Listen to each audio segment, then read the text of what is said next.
जय हिंद दोस्तों, स्वागत है आपको अपनी केमिस्ट्री की क्लास में। आज हम पढ़ेंगे अधातु और अधातुओं के भौतिक गुण।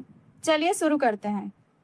वे तत्व अधातु किसे कहते हैं? सबसे पहले हम समझेंगे कि अधातु क्या होता है।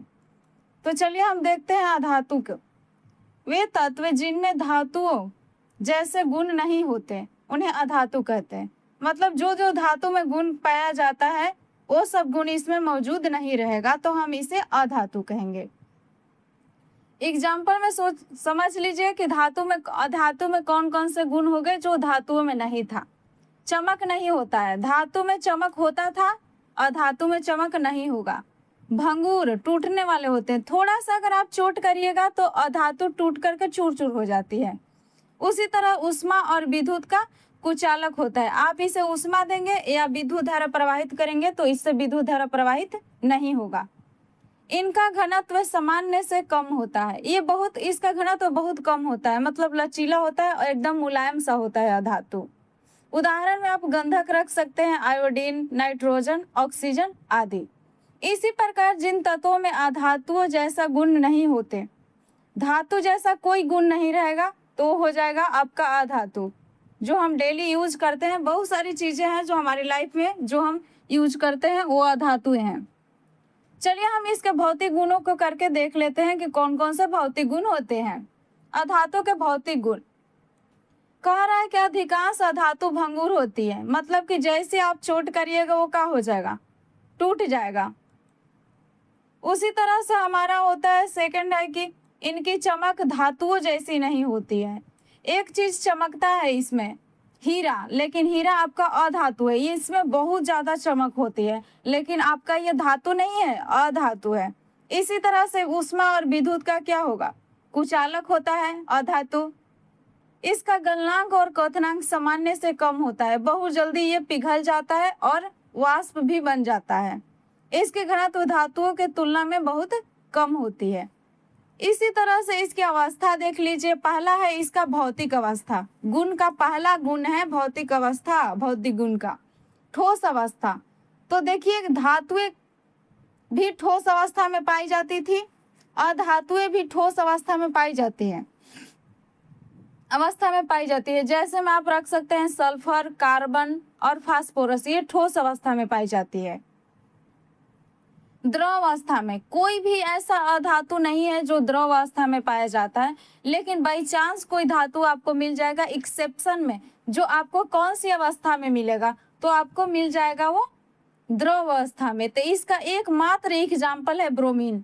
आप इसको हाईलाइट करिएगा, एग्जाम के लिए बहुत जरूरी है। ये आपको पूछता है एग्जाम में कि कौन सी अधातु है जो द्रव अवस्था में पाई जाती है, तो वो है आपका ब्रोमीन।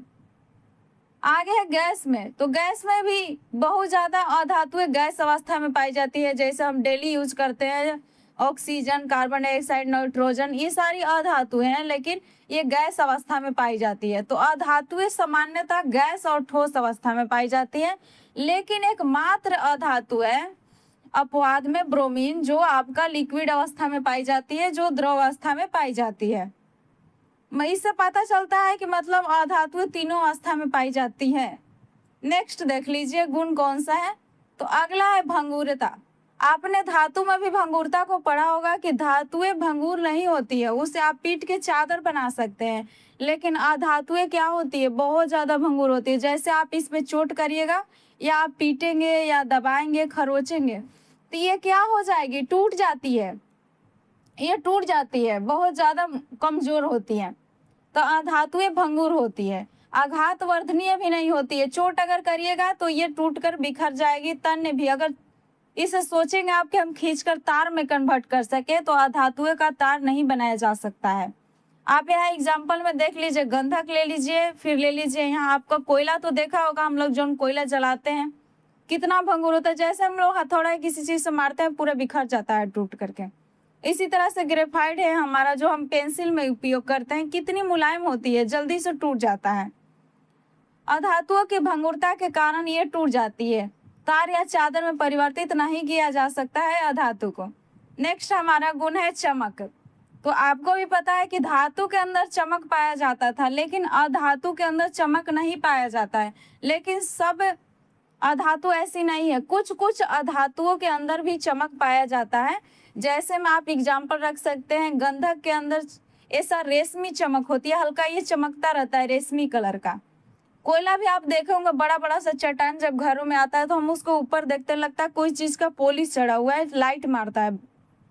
इसी तरह से आयोडीन, आयोडीन और ये ग्रेफाइट एक्सेप्शन है आपका धातु का, ये चमकीला होता है। आयोडीन में चमक होती है और ग्रेफाइट में भी चमक होता है। तो इसीलिए कुछ कुछ अधातु में भी चमक होती है, लेकिन ज्यादातर अधातु हैं जिसमें चमक नहीं पाई जाती है।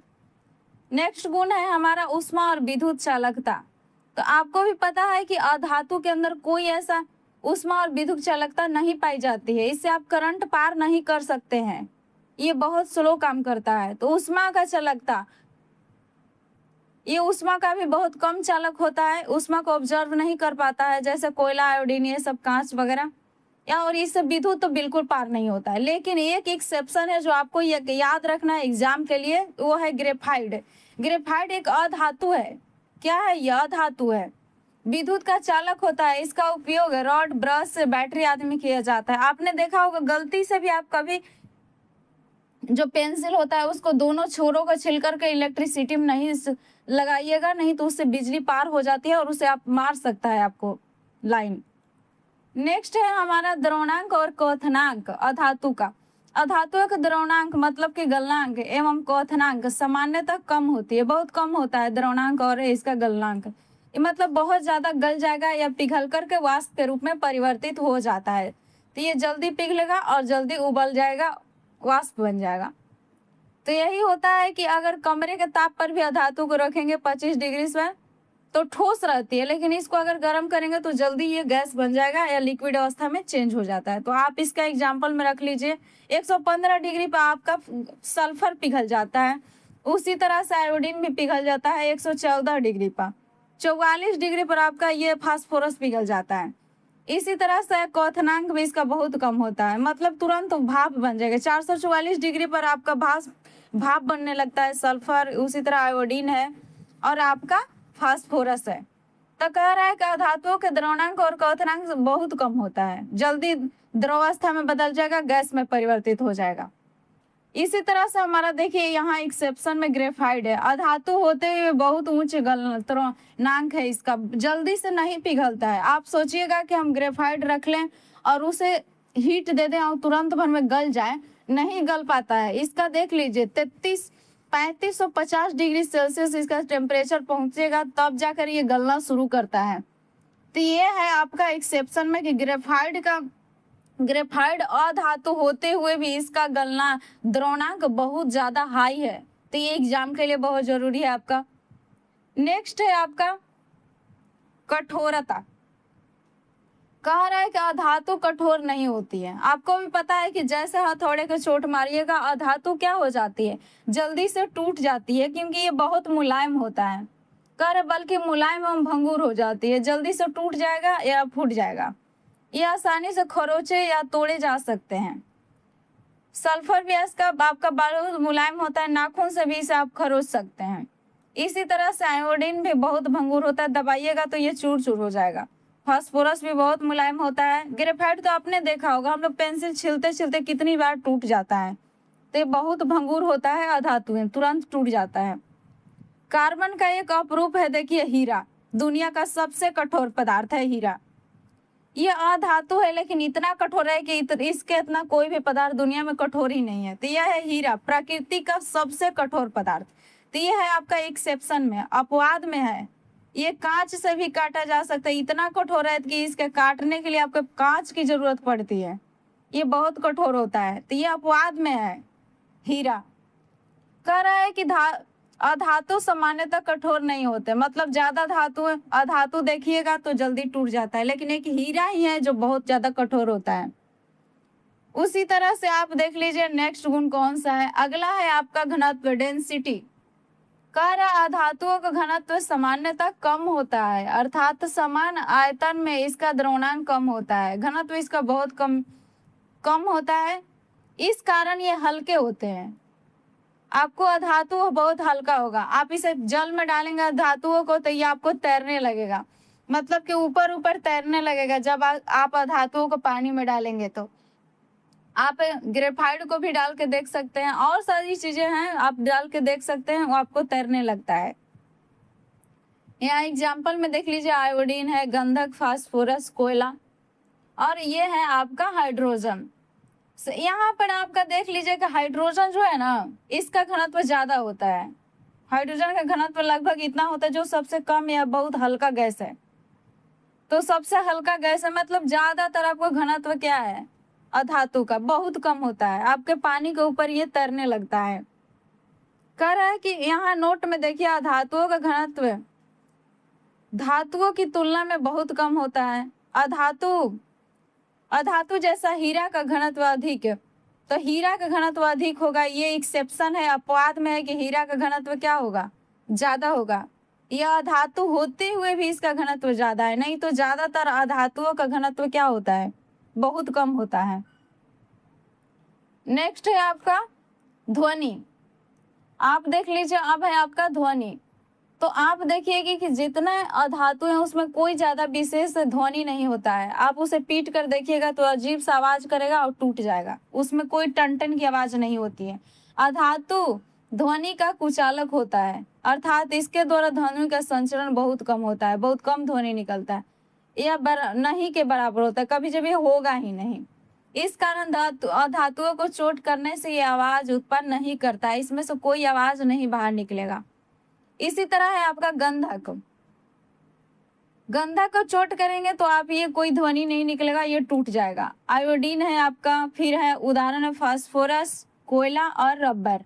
ये सारी चीजें क्या होती है, ये बहुत भंगुर होती है, या फिर इसे कोई चीज से अगर चोट करेंगे तो इसमें कोई ध्वनि नहीं उत्पन्न होगी। अधातु ध्वनि के कुचालक होते हैं, इसीलिए इसके माध्यम से ध्वनि का संचरण नहीं हो पाता है। तो यही है कि ध्वनि का संचरण अधातु में नहीं होता है। धातु को आप चोट करिएगा तो उसमें से टन या किसी तरह का आवाज बहुत तेज निकलता है, लेकिन इसमें से नहीं निकलता है। नेक्स्ट है आपका विद्युत ऋणात्मकता। जितने भी अधातुएं हैं सब विद्युत का ऋणात्मक होता है, बाकी आपका हाइड्रोजन के छोड़ के। हाइड्रोजन किसी से कोई परमाणु नहीं लेता है, इसलिए क्या होता है, ये पॉजिटिव होता है। लेकिन जितना भी अधातुएं हैं वो बाहरी दूसरे तत्वों से इलेक्ट्रॉन को ग्रहण करने की क्षमता रखते हैं, सभी अधातुएं, इसलिए इनका गुण विद्युत ऋणात्मक होती है। कर अधातुओं के परमाणु को विद्युत ऋणात्मकता अधिक होती है, मतलब इलेक्ट्रॉन को इनके ग्रहण करने की क्षमता बहुत ज्यादा होती है, ये इलेक्ट्रॉन को ग्रहण करते हैं दूसरे तत्वों से, इसलिए विद्युत के ऋणात्मक होते हैं ये। इसी तरह आपका एग्जाम्पल में हाइड्रोक्लोरीन, फिर फ्लोरीन है। किसी आवर्त के बाएं से अगर दाएं जाने पर विद्युत ऋणात्मकता बढ़ती जाती है, ये आपका नोट पॉइंट है। किसी समय ऊपर से नीचे जाने पर विद्युत ऋणात्मकता घटेगी, अगर ऊपर से नीचे आ रहे हैं तो विद्युत ऋणात्मकता घटती जाती है, विद्युत ऋणात्मकता अधिक होती है। आप देख ले अधातु में FOCl ये सब जो है ना, इन सब का विद्युत ऋणात्मकता अधिक होती है, बहुत ज्यादा इलेक्ट्रॉन को ग्रहण करते हैं। इस हाइड्रोजन की विद्युत माध्यम कम है, मतलब आप ना के बराबर रख लीजिए, इसका रख सकते हैं कि हाइड्रोजन में विद्युत ऋणात्मकता होती ही नहीं, मतलब ये पॉजिटिव होता है। अधातु होते भी हुए भी इसमें विद्युत ऋणात्मकता का गुण नहीं पाया जाता है। Thank you so much watching this video. अगर वीडियो पसंद आए तो लाइक शेयर एंड चैनल को सब्सक्राइब करना मत भूलिएगा।